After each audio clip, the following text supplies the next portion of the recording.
With a few days of fall camp in the books for the Bears and the Aggies, we're starting to get a clearer picture of what to expect for this season. Here is what we know so far.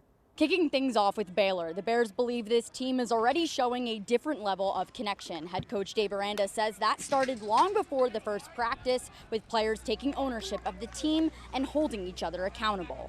It's a connected team. You know, right now what we're really working to do is to take it all to the grass. That connection is showing up on defense, where Baylor is installing a new system. And after missing all of last season, defensive back Colby McAllister is back healthy, experienced, and ready to make an impact. I feel like it's a really big bounce back year for me. You know, as you guys know, didn't play last season, and I just feel like, you know, going into this year, I have a chip on my shoulder. I know that I got something to prove. So it's been a huge improvement for me, and I'm continuing my development. I'm ready to take the field this year. McAllister says the defense has made a major jump since spring, with a tough defensive line helping make life easier on the back end. Young safety Bo Onu is also embracing an experienced role and says the biggest difference is playing faster and trusting what he sees. In the spring, I would hesitate and, you know what I'm saying, just not trust myself. But my coach was like, don't worry, like, I've been studying with him in and out. So now I'm just pushing in and just making plays now. And on offense, all eyes remain on quarterback DJ Lagway. Aranda says the sophomore looks more confident and more comfortable and playing loose.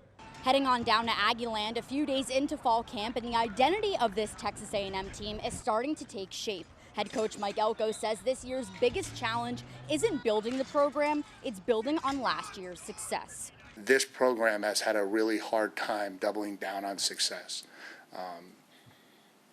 That's our challenge, and that is a challenge and a puzzle that has not been cracked here before. And so there's not one piece of me that thinks anything is going to be easier. I think this is going to be the most challenging season that we've had. One thing A&M does have is competition, especially on offense and in the secondary. Elko says there are still starting jobs up for grabs along the offensive and defensive lines at linebacker, corner, and receiver. And the Aggies wideouts are embracing that competition. We some animals, man. We some dogs and animals. Like, we just all, whether it's the older guys or it's the younger guys, we all hungry. We all want to eat. Bethel Roman says the receivers have been making plays, but they are getting pushed every day by a secondary Elko considers his best yet. One of the players trying to make his mark is Julio Humphrey.